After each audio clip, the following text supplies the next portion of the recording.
हैं और ये एक बार फिर से गांधी परिवार के हिस्से की ये सीट जो कही जाती है तो वो गांधी परिवार के ही हिस्से में गई है। यहां से प्रियंका गांधी का एक बार फिर से जीतना उपचुनाव में ये बात फिक्स हो गई, ये बात तय हो गई। और प्रियंका गांधी वाड्रा जो कि यहां से उपचुनाव लड़ी थी और भारतीय जनता पार्टी ने इस क्षेत्र की अपनी जो लोकल लीडर हैं, जो ग्राउंड पर भारतीय जनता पार्टी के लिए लगातार काम करती है, नव्या हरिदास को एक बार फिर चुनावी मैदान में उतारा था, जो कि राहुल गांधी के खिलाफ भी चुनाव लड़ चुके हैं। नव्या हरिदास जो इस बार एक बार फिर से चुनाव हारी है। हालांकि जो अंतर है वो बना हुआ है, वो अंतर 4 लाख का इस बार भी देखने को मिला। और रायपुर दक्षिण की भी सीट की हम बात करेंगे और अन्य मध्य प्रदेश की 2 सीटों की बात करेंगे। देवेंद्र फडणवीस क्या कुछ कह रहे हैं, सुन बातें आपको।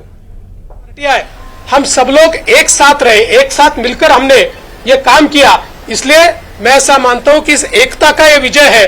जो हमारी महायुति थी, अभेद्य इस प्रकार की महायुति थी, महायुति का ये विजय है ऐसा मैं मानता हूं। और साथ साथ मैं हमारे प्रधानमंत्री जी का तो आभार व्यक्त करता हूं, उनके कारण ही हमको ये जीत मिली है। लेकिन हमारे देश के गृह मंत्री श्री अमित शाह जी, जिन्होंने महाराष्ट्र में आकर कार्यकर्ताओं में एक ऊर्जा का संचार किया, मैं उनका भी आभार व्यक्त करता हूं।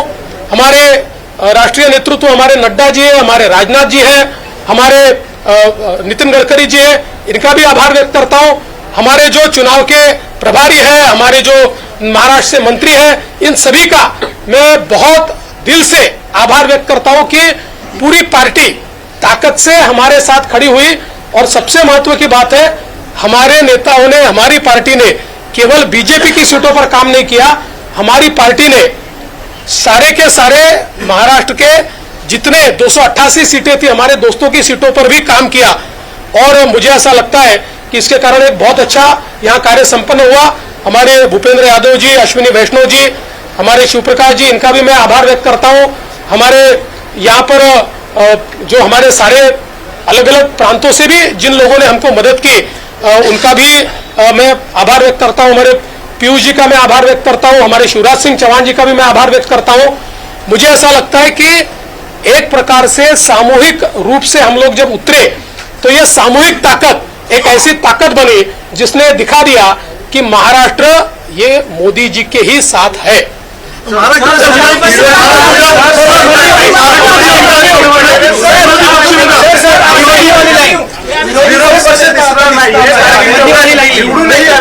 अभिमन्यू वाली लाइन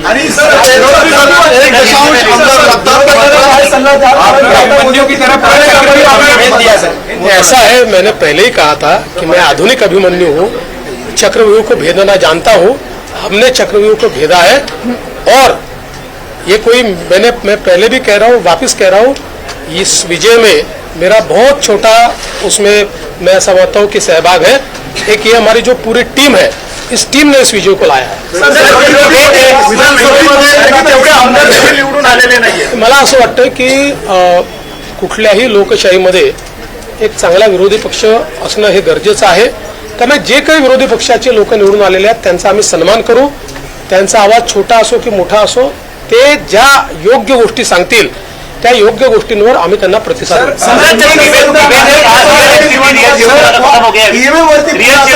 मराठी हो जातो फिर ईव्हीएम पुन्हा कापर कोरताय, हिंमत असेल तर बॅलेट पेपरवर निवडणुका घ्या आता असं विरोधक म्हणतात, काय सल्ला? आम्हाला ते माहितीच होतं, जर झारखंडमध्ये झारखंड मुक्ती मोर्चा जिंकला तर तिथलं ईव्हीएम टॅम्पर प्रूफ परफेक्ट एकदम जनमताचा कौल, लोकशाहीचा विजय। आणि महाराष्ट्रामध्ये हे धाराशाही झाल्याबरोबर लोकशाही खतऱ्यात आलेली आहे, ईव्हीएम प्रॉब्लेम मध्ये आहे, ईव्हीएम टॅम्पर झालेला आहे। मला असं वाटतं की कुठेतरी अशा परिस्थितीमध्ये आत्मचिंतन केलं पाहिजे आणि खरी कारण काय आहेत। मला काय त्यांना सल्ला द्यायचा नाही आहे, मी तेवढा मोठाही नाही आहे, पण कधीतरी त्यांना खरी कारण काय आहेत याचा विचार करावा लागेल।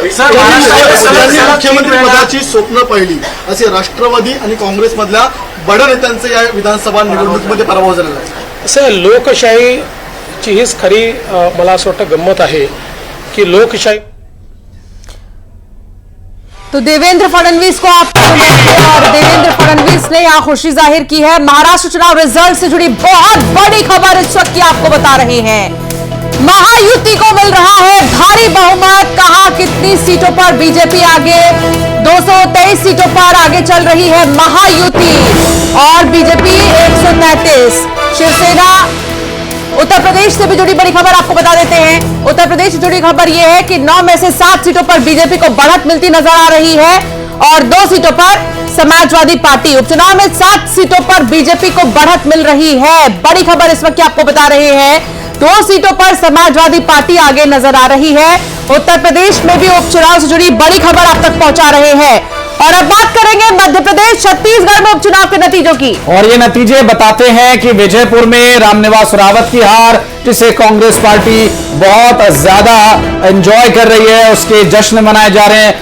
कांग्रेस पार्टी की जीत से ज्यादा उन्हें रामनिवास रावत की हार का आनंद है और महायुति को यहां भारी बहुमत मिल रहा है। महाराष्ट्र में, उत्तर प्रदेश में, राजस्थान में, उत्तराखंड में, सभी जगह जहां जहां उपचुनाव हुए, छत्तीसगढ़ में, सभी से अलग अलग जो डिटेल्स आ रही हैं वो हम आप तक पहुंचा रहे हैं। उत्तर प्रदेश से देखिए बड़ी खबर यह है कि 7 सीटों पर भारतीय जनता पार्टी लीड कर रही है, लेकिन अभी तक कोई भी परिणाम में परिवर्तित नहीं हुए। इस बारे में कोई स्पष्ट जानकारी अभी तक नहीं मिल पाई है, जबकि 2 सीटों पर समाजवादी पार्टी के कैंडिडेट लीड कर रहे हैं और अभी कुछ समय और लग सकता है, कुछ राउंड्स की काउंटिंग बाकी है, जिससे ये स्पष्ट हो जाएगा कि कितनी सीटें उत्तर प्रदेश में, जो कि 9 सीटों पर हुए उपचुनाव का क्या परिणाम रहा, किसके खाते में कितनी सीटें जा रही हैं। तो वहीं मध्य प्रदेश में एक झटका जरूर लगा और जीत का जश्न चल रहा है, जिसमें कांग्रेस और बीजेपी दोनों की मिलीजुली जीत की जश्न की तस्वीरें हम आपको दिखा रहे हैं। ये 5 तस्वीरें जीत के जश्न की, ढोल नगाड़ों की थाप पर कार्यकर्ता झूम रहे हैं, नाच रहे हैं, गा रहे हैं। और महाराष्ट्र में देखिए कमल खिल गया, तो वहां पर झंडे लहराए जा रहे हैं। तो इसके अलावा महायुति की जीत का जश्न पारंपरिक उन ढोल नगाड़ों से किया जा रहा है और जीत पर भांगड़ा करते भी भारतीय जनता पार्टी के कार्यकर्ता नजर आ रहे हैं। बहुत उत्साह यहां पर देखने को मिल रहा है। इसके अलावा अजीत गुट में भी जीत का जश्न है, क्योंकि पहली जो जीत थी उनकी, वो जीत थी पार्टी का लोगो और नाम मिलना, और दूसरी ये जीत, एक बड़ी जीत, एक बार फिर से सत्ता में उनकी वापसी होना। अब देखना होगा कि फिर से उन्हें उप मुख्यमंत्री बने रहना होगा या फॉर्मूला कुछ चेंज होता है। जो उपचुनाव थे जिन राज्यों में, मजेदार था उत्तर प्रदेश। लग रहा था अखिलेश बाजी मारने के लिए लड़ाई लड़ रहे हैं, लेकिन वहां भी पिछड़ गए। राजस्थान में भी कांग्रेस पिछड़ गई और महाराष्ट्र में एनडीए को जो 2/3 से ऊपर आया है, ये दिखा रहा है कि बड़बोलापन में उद्धव ठाकरे को तो संजय राउत खा गए और उद्धव ठाकरे को नकार दिया महाराष्ट्र की जनता की असली शिवसेना कौन है। आज महाराष्ट्र की जनता ने पूरे देश को दिखा दिया कि वोट जिहाद, लेन जिहाद और लव जिहाद का मुकाबला कैसे कर सकते हैं। एक रहेंगे तो सिर्फ रहेंगे, बटेंगे तो कटेंगे, और इसके लिए महाराष्ट्र की जनता ने महायुति में विश्वास व्यक्त किया। और जब एकनाथ शिंदे बाला साहब जी का हिंदुत्व का धनुष्यबाण, हिंदुत्व का शिवसेना ये नाम भाजपा के साथ मेन स्ट्रीम में ले आए, तो लोगों ने उनको भी बहुत अच्छी तरह से उसका स्वीकार किया। ये आज दिखाई दे रहा है।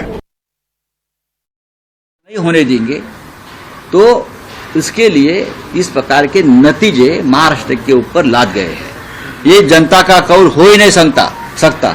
महाराष्ट्र की जनता का मन हमें मालूम है, ये हो ही नहीं सकता है। नहीं, मैं बिल्कुल मानती हूँ कि महाराष्ट्र के रिजल्ट हमारी आशा के विपरीत गए हैं और इसमें मुझे कोई संशय नहीं है कि हम शायद महाराष्ट्र में बहुत ज्यादा बेटर कर सकते थे। लेकिन इस बात की खुशी है कि झारखंड में हमारी परफॉर्मेंस अच्छी रही है। इस बात की भी खुशी है कि झारखंड में हमारी सरकार रिपीट हम करने जा रहे हैं। हम सबक सीखते हैं इलेक्शन से और ड्राइंग बोर्ड पर जाकर हम देखेंगे कि क्या हुआ। महाराष्ट्र का इलेक्शन बिल्कुल डिसअपॉइंटिंग है। बहुत बड़ी जीत की और भाजपा अग्रसर है और एक रिकॉर्ड ब्रेकिंग जीत हो। लेकिन अभी संजय राउत ने स्टेटमेंट दिया है कि ये जो डिसीजन है, पब्लिक का डिसीजन नहीं है, ये गलत है। ये खिसियानी बिल्ली खंबा नोचे जैसा विषय है। पूरी प्रदेश की जनता को बहुत बहुत बधाई। नहीं, महायुति के पक्ष में मतलब जनता ने इतना भरभरून, इतना बड़ा ज्यादा वोट दिया और मतलब हमें 200 के ऊपर मतलब सीटें मिल रही है, तो ये हमारे लिए बहुत बड़ी जीत है। महाराष्ट्र की जनता का मैं आभार व्यक्त करता हूँ। सभी जाति धर्म के लोगों का मैं आभार व्यक्त करता हूं। जनता ने जो अपना फैसला दिया है वो सराखों पर बिल्कुल हम उसको मानते हैं, पर कहीं मैं ईवीएम गड़बड़ की बात नहीं करूंगी, बट कहीं कहीं अगर आप देखेंगे पिछले कुछ वर्षों से कि जहां एक बड़े स्टेट में चुनाव होता और साथ में एक छोटा स्टेट, तो छोटा स्टेट आ जाता है विपक्ष के खाते में कहीं ना कहीं, और बड़ा स्टेट जो है वो एकदम चुपचाप निकल जाता है।